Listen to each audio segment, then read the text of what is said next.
Cette histoire commence dans la Pologne d'avant-guerre. Rav Avraham Greenwald n'avait que 8 ans lorsque son père est décédé, laissant une femme et 7 enfants derrière lui. Et la maman, consciente que tout reposait sur elle, voulait que son fils aîné, Abraham Zvi, ait une bonne éducation. Elle a donc confié à un cousin, Rav Menachem Zemba, qui était un immense érudit très connu et respecté. Donc il a pris sur lui la responsabilité de s'occuper de cet enfant et de lui donner la meilleure éducation possible. Quand Avraham Zvi eut 17 ans, Rav Zamba l'emmena à Varsovie au mariage du rabbi avec la fille du rabbi précédent, la rabbinite Chaya Mushka. Ça se passait en 1929 et ce mariage resta célèbre dans toutes les mémoires. Il y avait des milliers d'invités. Et à ce mariage, les plus grands maîtres du judaïsme étaient présents. Donc ça a marqué la mémoire, évidemment, du jeune homme, Abraham Zvi Greenwald, qui le raconta bien sûr à ses enfants. Donc il était venu à ce mariage avec Rav Zemba, et Rabbi Yosef Yitzhak dit à Rav Zemba, allez donc voir mon gendre, il est dans le bureau à côté, dites-lui que vous venez de ma part.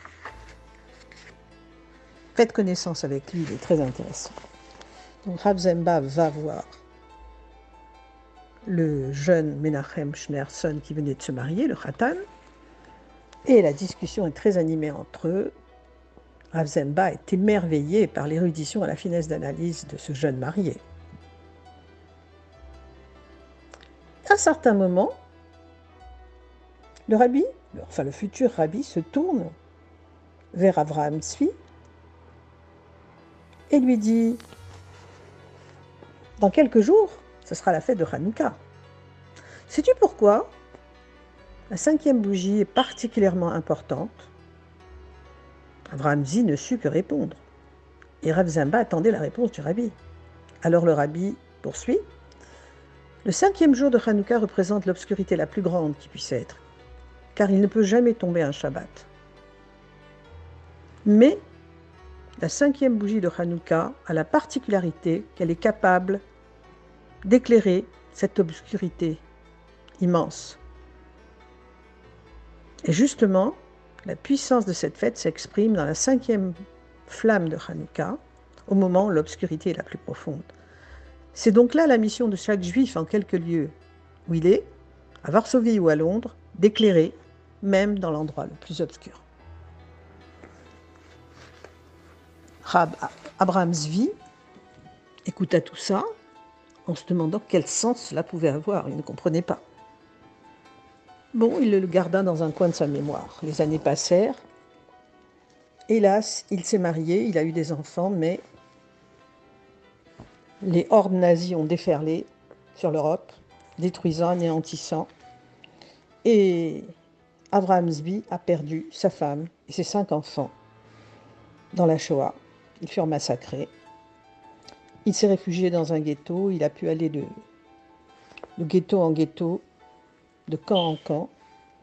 Il a cherché le pauvre, complètement brisé, physiquement, moralement, spirituellement. Il errait de camp de réfugiés en camp de réfugiés, cherchant s'il restait quelqu'un de sa famille. Mais il n'a rien trouvé. Et en 1948, il est parti pour les États-Unis rejoindre un oncle à lui, Reb Moshe Chaim Greenwald, qui était installé à Philadelphie avant la guerre et qui n'avait jamais vu de sa vie. Et cet homme, qui était un chassid de Hamchinov, l'a accueilli avec beaucoup de chaleur et s'est efforcé de tout son cœur de l'aider à se reconstruire. Et au bout d'un certain temps, il l'a persuadé qu'il fallait qu'il se remarie. Et effectivement, on lui a présenté une jeune femme qui elle aussi était rescapée de la Shoah et qui vivait au Canada, à Toronto, chez son oncle, qui s'appelait Rav Koppel. Le mariage fut décidé et avant sa célébration, Rav Koppel a suggéré à Rav Abraham Zvi de venir à lui à New York afin de recevoir la bénédiction de Rabbi Yosef Yitzhak Schneerson, qui était rabbi à l'époque, et de recevoir sa bénédiction donc. Rav Schneerson était très faible à l'époque, mais il les a accueillis avec beaucoup de chaleur. Quand il a entendu ce qui était arrivé à la famille d'Abraham Zvi, il n'a pu retenir ses larmes. Et quand il a su que Abraham Zvi était présent à Varsovie pour le mariage de Rabbi Menachem Mendel Schneerson, Rabbi Yosef Yitzhak fut très heureux de le savoir. Et il leur dit, puisque mon gendre est ici et que vous étiez présent à son mariage, ce serait bien que vous alliez le voir de ma part. Donc avant de partir, le Rav Koppel et Abraham Zvi se rendirent dans le bureau du gendre du rabbi. Le rabbi les reçut chaleureusement et, s'adressant à eux, il dit, puisque c'est mon beau-père qui vous envoie, de vous parler de Torah. Je vais vous donner un enseignement. Vous savez que nous sommes à proximité de la fête de Hanouka. Il y a une coutume qui est connue du Baal Shem Tov de se réjouir particulièrement quand on allume la 5e flamme. La raison est que ce jour-là ne peut jamais tomber un Shabbat, c'est donc un temps d'obscurité très très profonde. C'est là la puissance de la 5e lumière de Hanouka, éclairer même une telle obscurité. Et c'est là la mission de chaque juif, que l'on reçoit à New York ou à Londres, d'éclairer même l'endroit le plus obscur. Rav Abraham Zvi était complètement stupéfait. C'était pratiquement les mêmes mots que le rabbi avait employés dans cet hôtel à Varsovie. Il lui avait rendu visite. Et voilà que tout lui était revenu en mémoire. Le mariage eut lieu comme prévu. Rav Zvi trouva un poste d'enseignant. Et il eut un fils qu'il appela Moshe Chaim. Et plus tard, il accepta la proposition de Reb Koppel Schwartz de venir le rejoindre à Toronto. Donc c'était son beau-père. Et il a pu avoir un poste d'enseignant et rabbin dans une des synagogues de la ville. Dans cette ville se trouvait une communauté très agissante, c'était les Chassidim de Satmar. Donc il s'est lié d'amitié avec eux, bien qu'il n'était pas lui-même faisant partie de cette communauté. Mais il s'est lié avec eux. En 1969, ce fut au tour de son fils Moshe Chaim de se marier. Et à cette occasion, Rav Abraham Zvi lui dit, bien que nous ne soyons pas Lubavitch, avant ton mariage, ce serait bien de recevoir la bénédiction du rabbi de Lubavitch, car moi-même j'ai eu sa bénédiction avant de me marier. Donc leur fils était d'accord, ils ont pris l'avion pour aller à New York. Le secrétaire leur dit du rabbi que c'était très dur d'avoir un rendez-vous, il fallait attendre des mois, ils ont insisté, en expliquant que bientôt il y aurait le mariage, il fallait absolument qu'ils le voient. Alors le secrétaire dit, bon, d'accord, il passera une heure très avancée de la nuit, mais il ne faudra pas retenir trop longtemps le rabbi, c'est promis. Rav Zvi dit, ok. Donc ils attendirent, ils ont fait la queue, et le rabbi les a reçus à une heure très avancée de la nuit. Rav Zvi lui remit une lettre en disant le nom des fiancés, la demande de bénédiction. Mais avant même que le rabbi ouvre la lettre, le rabbi a regardé Abraham Zvi et lui a dit avec un sourire lumineux, « Eh bien, après plus de 20 ans, il était temps que vous veniez me voir, d'autant plus que c'est mon beau-père qui vous envoie. » Et Rav Zvi était figé de stupeur. Incroyable, incroyable, se dit-il. 20 ans plus tard. Mais ce n'était pas tout.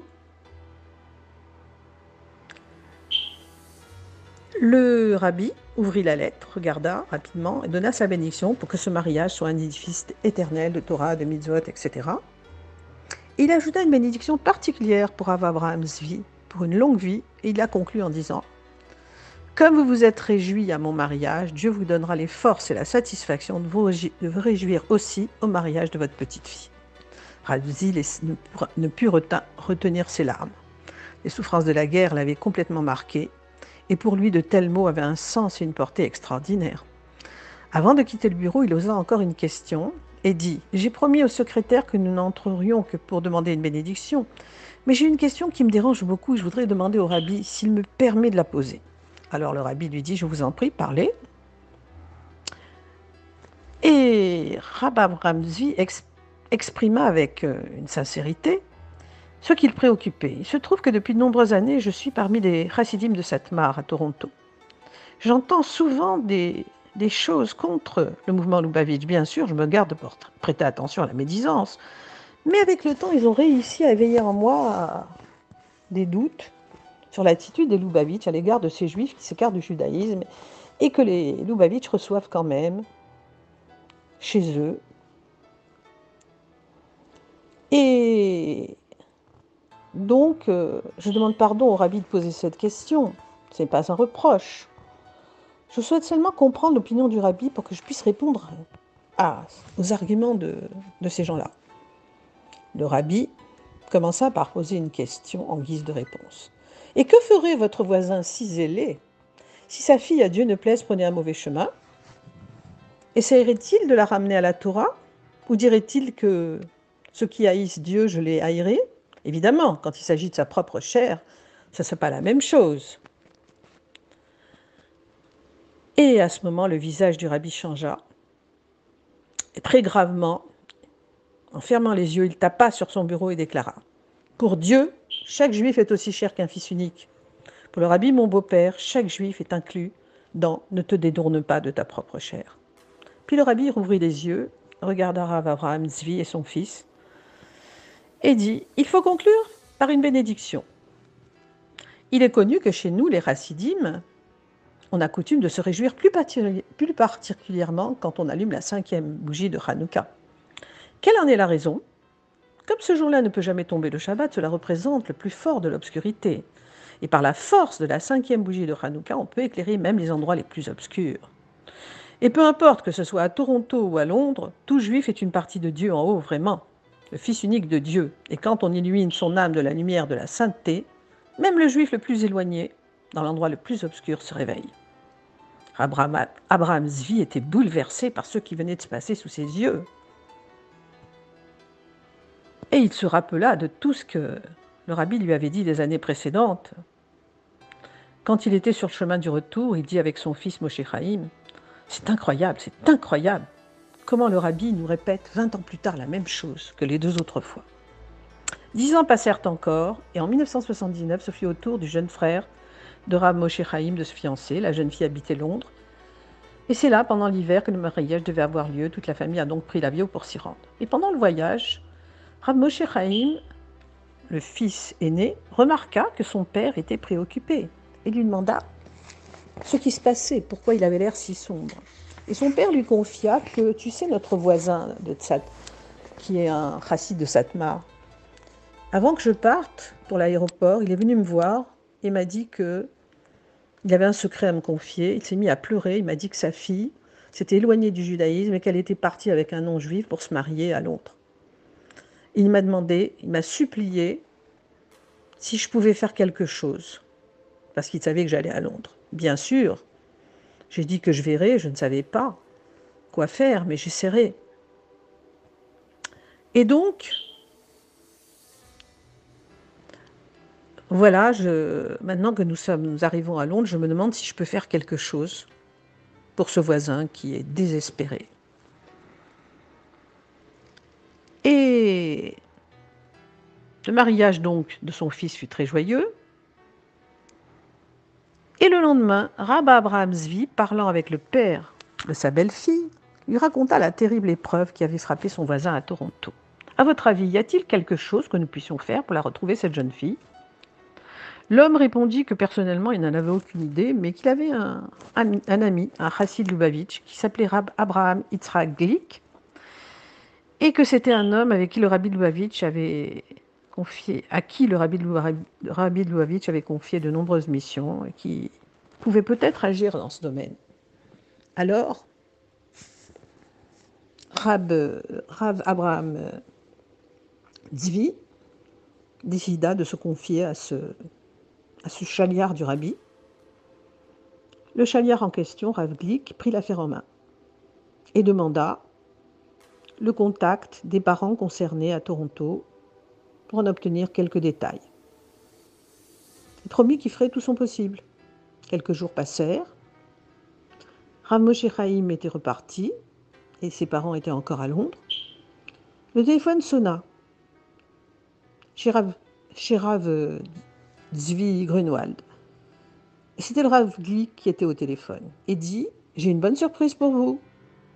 Venez vite chez moi. » Le Rav Abraham Zvi ne se le fit pas dire deux fois, il se précipita chez lui.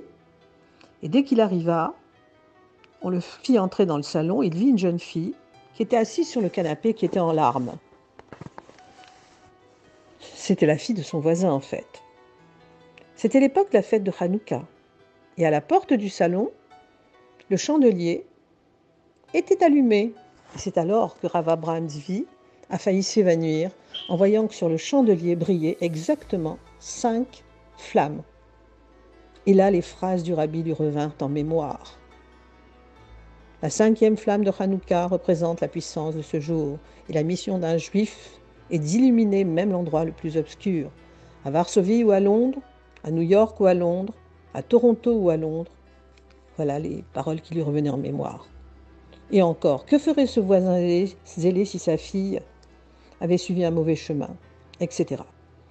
Pour le rabbi,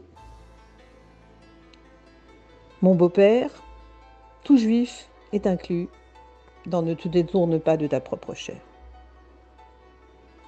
Que dire encore en conclusion de cette histoire? La jeune fille est revenue à sa famille et au judaïsme. Elle s'est mariée, elle a fondé une belle famille juive. Quant à son père, le chassid de Satmar, plus jamais on ne l'entendit dire du mal sur les Lubavitch, sur le fait qu'il soit ouvert à tout le monde. Puis Rav Abraham Zvi Grunwald retourna au Canada. Il put avoir un entretien avec le rabbi par la suite et il assista au mariage en 1989 de sa petite fille, de sa première petite fille, et juste à la fin des Sheva Vrachot, c'est-à-dire les 7 jours de fête après le mariage, il quitta ce monde juste le 60e anniversaire du mariage du rabbi à Varsovie.